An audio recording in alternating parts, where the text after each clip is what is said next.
coming out on a rainy day. We all know it's always a beautiful day in the villages. I came to the villages back in 2010 when I was running for, well, I'd come before that a few times, but came back in 2010, and it's exciting to see all the growth here. The villages just continue to go. The Morris has really built a great place that people love. I mean, every time you come to the villages, people are happy. And let me just thank you, Bill, for the introduction, and thank you for what you do. Thank you for building jobs. The most important thing is you can do for a family. I grew up in a family that struggled for work. I lived in public housing. I remember the day my dad's car got repossessed. It's a tough time when your parents don't have a job. And we got to make this a state where everybody has the opportunity for a great job. Let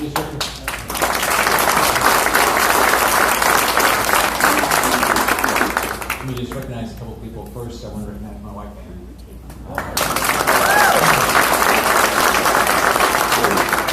We've been married since we were 19 years old.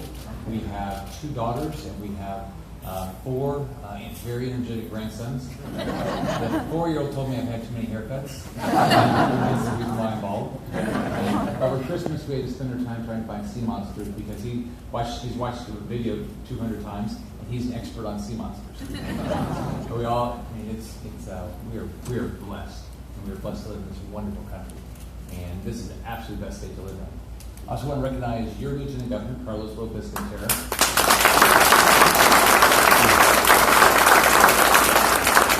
If you go back and look at my race in 2010, where we promised that we were going to get 700,000 jobs over 7 years, and we were going to reduce taxes, reduce regulation, Carlos was the key to getting that done. My first 2 years in office, he was the majority leader in the House. And so all the tax cuts we started with the first year, even though we walked in with almost a $4 billion budget deficit, we've now gotten 50 tax cuts, 4,000 regulations. It all started with Carlos's hard work in the House. It wouldn't have happened but for what he's done there. He's also been your Lieutenant Governor for 2 years as of yesterday, and he's done a great job. And if you look at those 2 years, the amount of job growth we're seeing and just the improvement in the state, and he's worked tirelessly traveling the state, so he does a great job.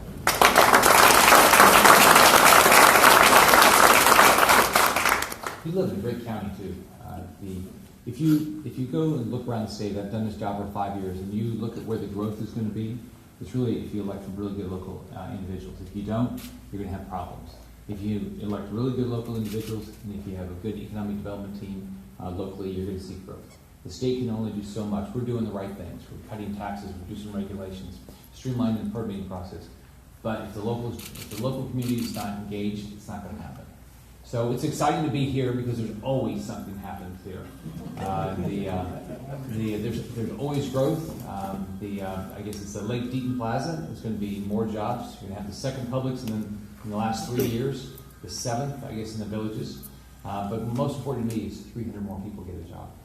I mean, that's the most important thing we can do for a family. You saw our bus, 1 million miles to 1 million jobs. And put it in perspective. 4 years before I got elected, this state lost 832,000 jobs. People stopped moving to the state. Home prices dropped. Not in the villages, but around the state, they dropped 50%, almost 50%. People are struggling to get to work. There's so many people going on unemployment. And now, 5 years later, with a lot of people's hard work, we've added 1 million jobs.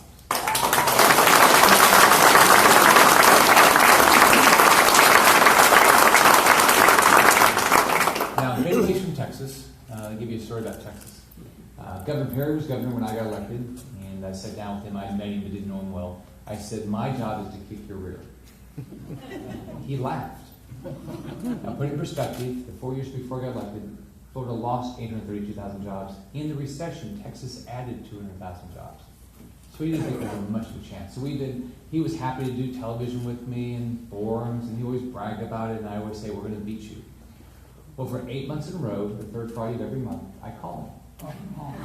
And I said, Governor Perry, we've beaten Texas in job creation again. He does remind me he's no longer the governor. And it never happened while he was governor. And so I told him his timing was just wonderful. At the right time. So, but we're the winners. I mean, think about why people want to be in Florida. We have better weather.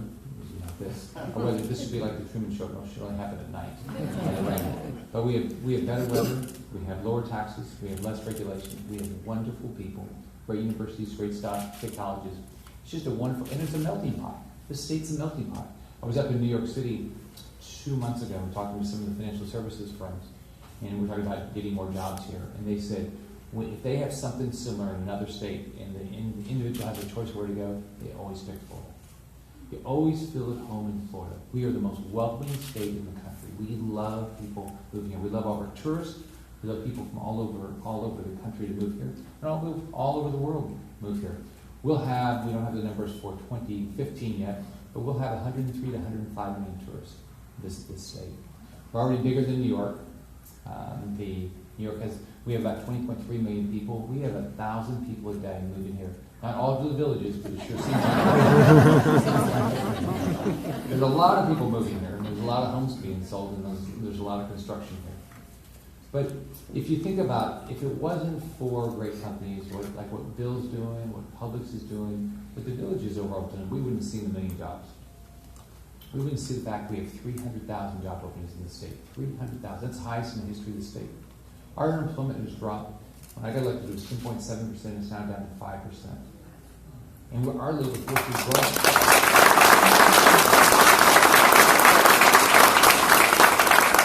I just gave my State of the State speeches, which is like the State of the Union speech, except mine's optimistic.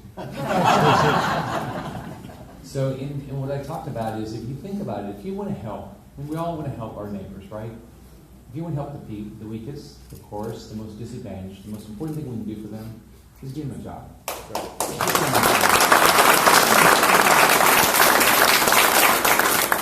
In our state, in contrast to most states in the country, we're growing. The two states that are growing are Texas and Florida, and we're growing faster. And I let everybody, I know in Texas, all the time. The new governor does not go on television with me, so I'm going to brag about being number 2. So I did a fishing tournament with Rick Perry my second year in office, and I brought a number 2 trophy about that tall, and he didn't know it. And so we went fishing, and we each brought a veteran, and his veteran, and he had a wonderful individual with him, and I had somebody from our National Guard. We started catching all the fish. He caught the biggest fish immediately, so I decided immediately that would not be the contest. We started catching most fish, so I gave him a number 2 trophy live on the Neil Cavuto show. He was so excited. He did send me a video of where that trophy is no longer in existence in Texas. What happened to it? So it really flew high in the air. It was obliterated.